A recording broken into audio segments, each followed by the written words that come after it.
your chainsaw here. Everything should be running okay. And just don't touch any settings and you're just fine for it. Well, thank you very much. Goodbye now. Goodbye.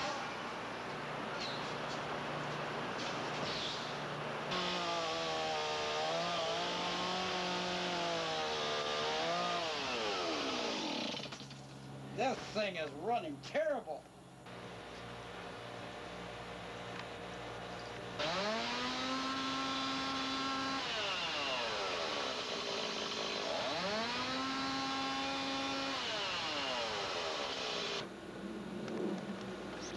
Boy, that sounds better.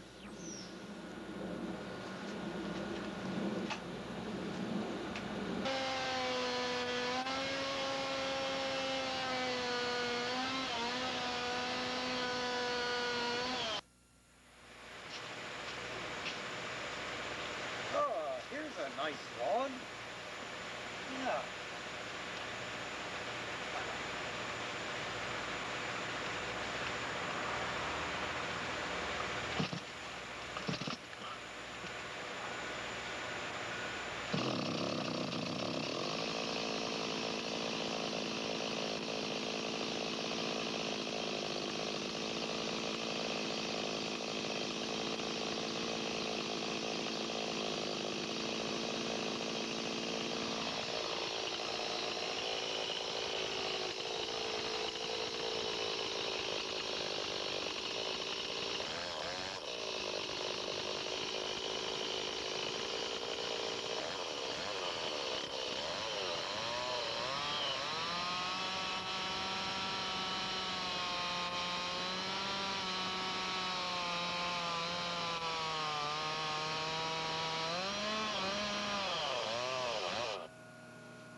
Hey, I brought this chainsaw back into you. It's not working very good. How come? I don't know. I was cutting some small stuff, and then I got into a big one, and it just stopped right in the middle of it. Oh, put down here and we'll check it out here. Did you touch any of the settings? Oh, Like no, I didn't do that. Seems to me the setting's not like it was when it left here. Well, it kind of wasn't running too good, so I might have, yeah, I just You sort of touched it a little bit. Yeah. I'll get you to talk to Joe the mechanic. He can probably help you more on these settings and maybe why not to touch them. Oh, okay. Gee, Gord, looks like you've got a lean seizure here.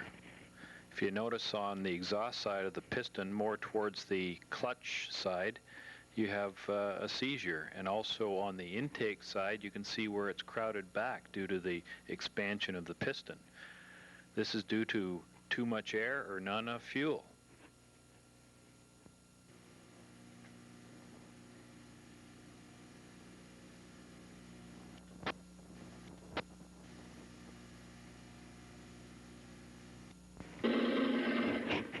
Let's look at a video and see what's happening. As you can see on this chainsaw, we'll set to the correct setting at 1 turn, and at full throttle we'll look at the temperature. As you can see, under no load, the chainsaw maybe runs about 800 degrees exhaust temperature. This is fairly normal. Now let's turn the setting in about half a turn, which is making the chainsaw run leaner, and try it with no load first.